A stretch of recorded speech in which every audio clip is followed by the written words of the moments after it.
thank you. Joining us today are so many people who've made the past year the success it has been and who have helped us weather this pandemic storm. Thank you to the donors. Thank you to the volunteers. Thank you to the businesses who stepped up, and thank you to the nonprofits who went above and beyond. And also thank you to the public officials who've shown us what the true meaning of public service is. Thank you, all of you, for everything you do. Now, let's get to it. When I shared my thoughts last year, there was much more we didn't know than we did. We didn't know how long the COVID-19 crisis would last, how to protect ourselves, or when there might be a vaccine.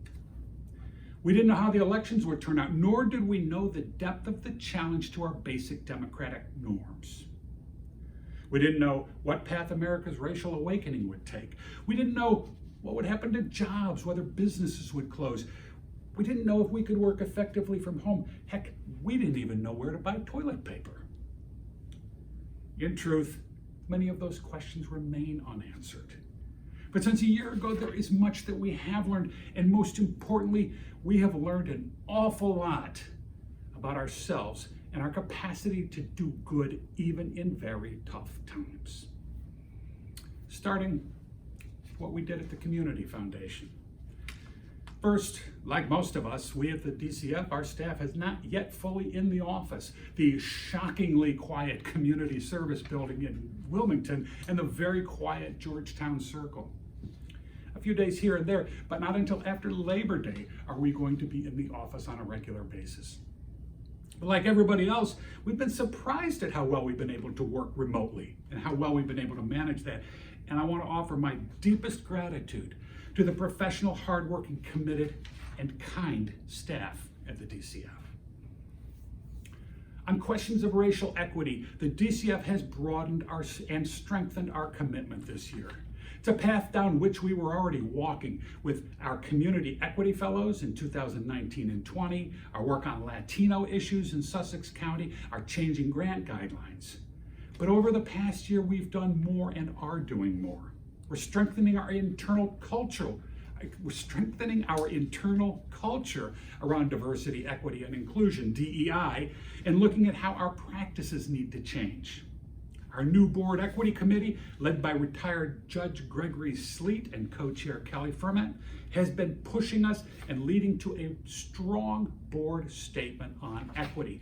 To paraphrase that statement, the DCF board is committed to diversity, equity, and inclusion in all the work of the organization and to action around tracking goals and metrics in our initiatives, more investment in leaders of color and organizations serving communities of color, working with partners in the community around equity issues, and more. In the grants arena, we've already launched two very cool programs. Our leadership in community grants includes multi-year support for small nonprofits led by people of color as we seek to strengthen the leadership and capacity of those organizations. These grants were supported in part by Barclays Bank and include Nuestras Raíces Delaware and Mom's House of Dover, to name just two. Another new initiative this year is the DCF Journalism Internship Program, where 4 aspiring Black and brown journalists are working at the News Journal, Delaware State News, WHYY, and Delaware Public Media, learning the journalism business and writing stories about the impact of the pandemic on BIPOC communities. These summer of 2021 internships are also being worked on by Hoy en Delaware and El Tiempo Hispano, who are translating the stories, Technically Delaware, who's publishing the interns' work and providing additional mentoring, and oh, by the way, the first published stories are already out. How about the pandemic itself? We told you last year about the partnership we quickly established with United Way of Delaware, Delaware Alliance for Nonprofits, and Philanthropy Delaware. Our 4 organizations kicked off our partnership in March of 2020 and quickly began sharing hope and support for the communities. At DCF, we quickly opened our fund, working with Philanthropy Delaware. Since opening, we've raised over $5 million in gifts from hundreds of donors, including many of you. corporate, foundation, government, individuals. Gifts came in amounts as small as $20 and to well over $1 million. The grants themselves started very small, $1,000 or more, and also to well over $100,000. 150 Delaware nonprofits have been supported. Dozens of volunteers help review the grant proposals, allowing us to move monies to nonprofits every week through June of last year and well into the fall and still ongoing. Indeed, we ramped up this grants program so quickly that we were the fastest in the country to get that kind of grants program going. And as the effects of the pandemic continue, we continue to award grants from this fund. In addition to that community needs program, we also established a vision grants program where we worked with a number of other funders to help nonprofits present compelling cases for new ways of more effectively serving the community coming out of the pandemic. Our fund awarded grants of $50,000 as initial grants, and then helped the nonprofits pitch their programs to larger panel of funders. The total $500,000 that we put out through our fund was ultimately matched by another $2.5 million from private foundations. A 5-to-1 match. Through that fund as examples, Jewish Family Services created a statewide network to provide unemployed individuals who are struggling in isolation with virtual, emotional, and mental support. Love Inc. of Mid-Delmarva built a centralized food distribution system in Sussex County. The Community Legal Aid Society produced an important study demonstrating that the right to counsel in eviction cases for low-income tenants will produce a strong economic return for the state, advance racial equity in the state, and prevent destabilization of low-income communities. Tech Impact, Rodell, and Social Contract expanded their partnership focused on closing the digital divide. And thanks to contributions from folks like you to the DCF Leadership Fund, we at the DCF have not had to charge a single penny for our work on these COVID grants. Later in the year, when the state asked for help distributing millions of dollars in CARES money to nonprofits, our 4 organization partnership stepped up again and helped get that money out to nonprofits as well. Indeed, throughout 2020 and 21, COVID has been a consuming issue for us. Another way COVID has challenged us, of course, is around healthcare itself. And now, we at DCF are not frontline workers and we're not primarily involved in that. But we've been able to build partnerships that provide much needed support for health-related projects throughout the state, particularly around social determinants of health. Since we last met, we have deepened our partnership with the Highmark Delaware Blueprints program, and that donor advised fund has been able to award millions of dollars to critical health programs. Our creative three-entity partnership, the Healthy Communities of Delaware, where we work with the University of Delaware and the Delaware Department of Public Health, has led to funding for critical community-based organizations seeking to rebuild their communities and change their health trajectories. A few of our partners, La Speranza in Georgetown, Cornerstone West CDC, Central Baptist CDC, the Route 9 Monitoring Committee, NCAL. Our goal is to provide long-term funding to these community organizations located in communities with the state's worst health outcomes. It's a new type of funding for us, long-term, very collaborative, capacity building, resident driven. Of course, so many other programs and funds continue to thrive at the DCF.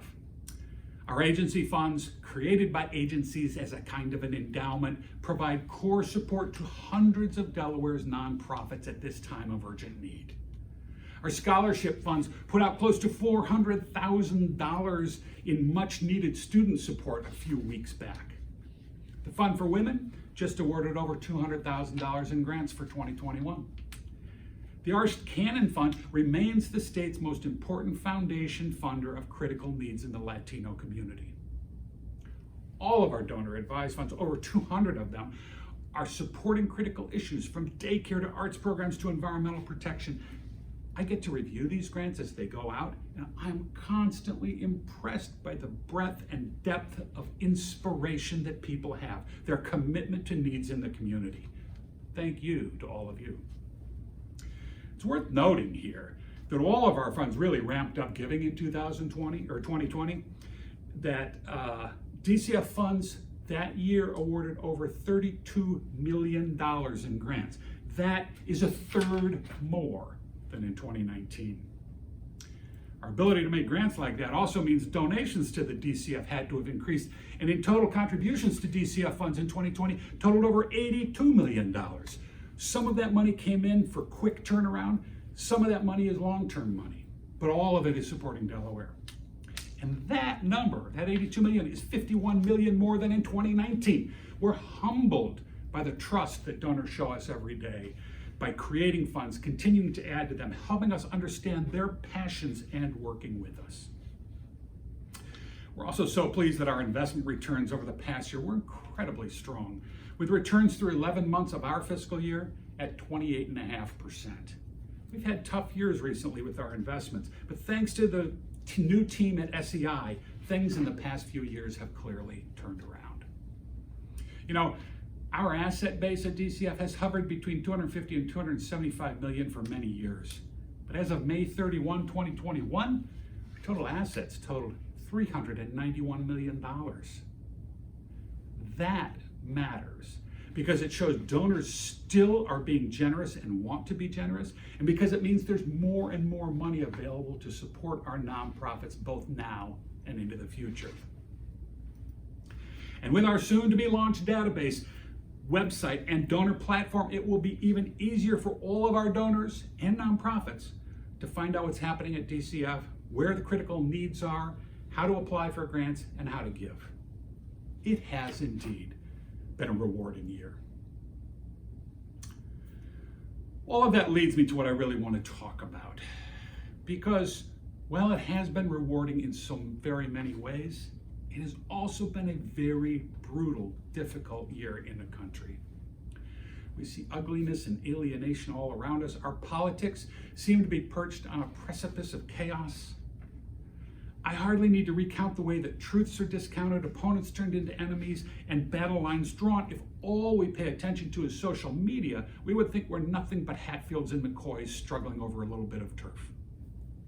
That isn't the reality for most of us.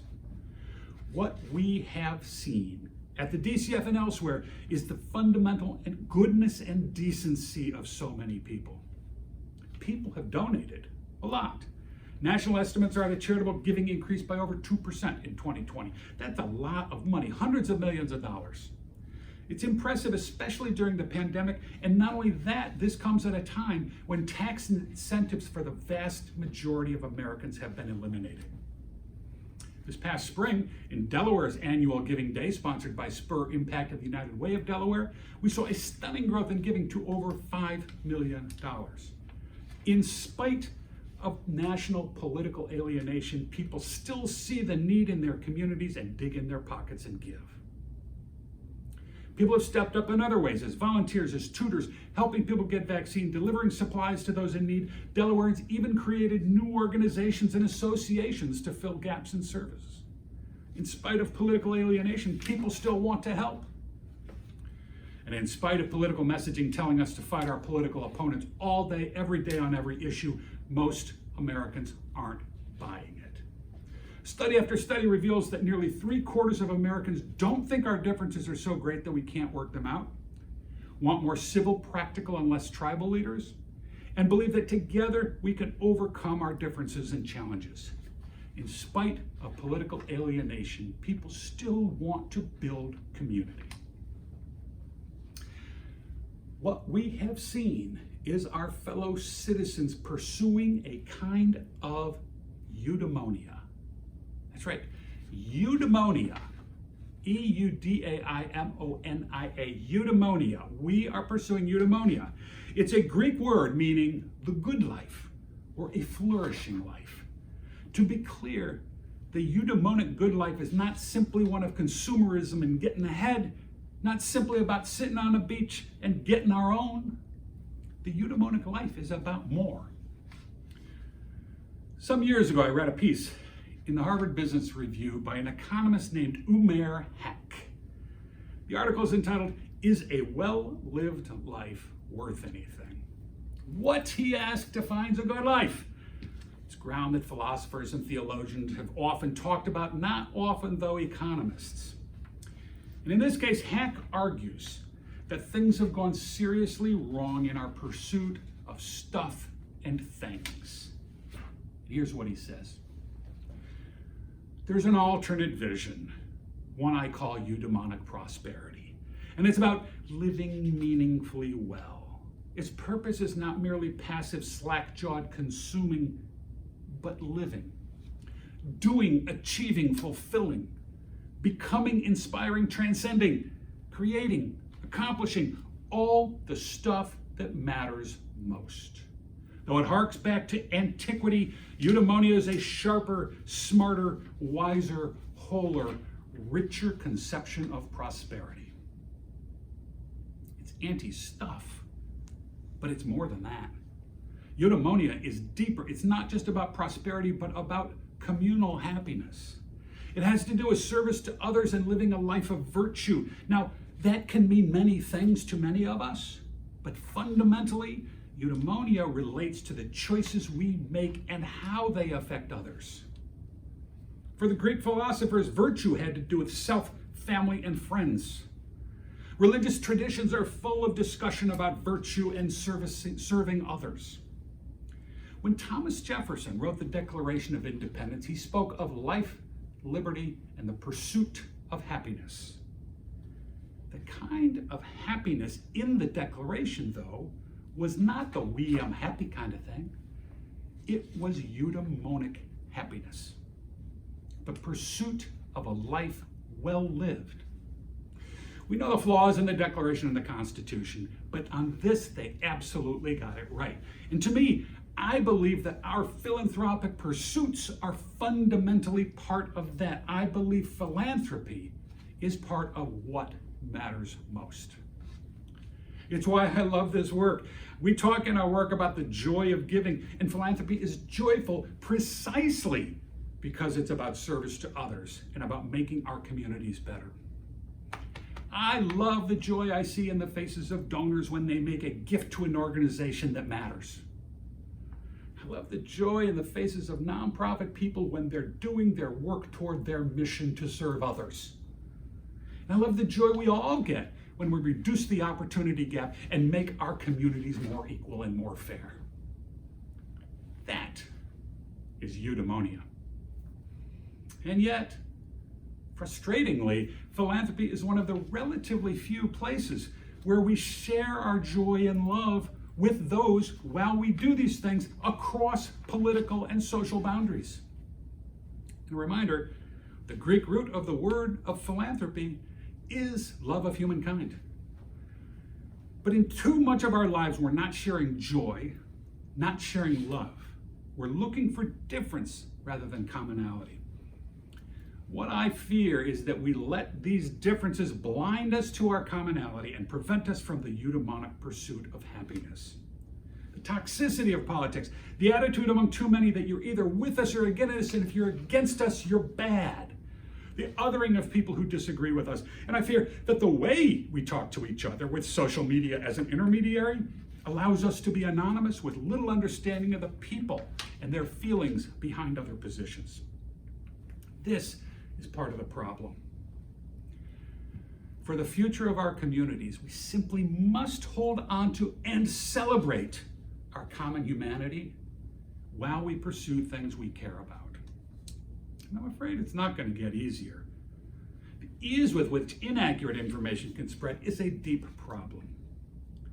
The degree to which we find ourselves hanging out with people who are like us and think like us, creating our own filter bubble, that's a problem.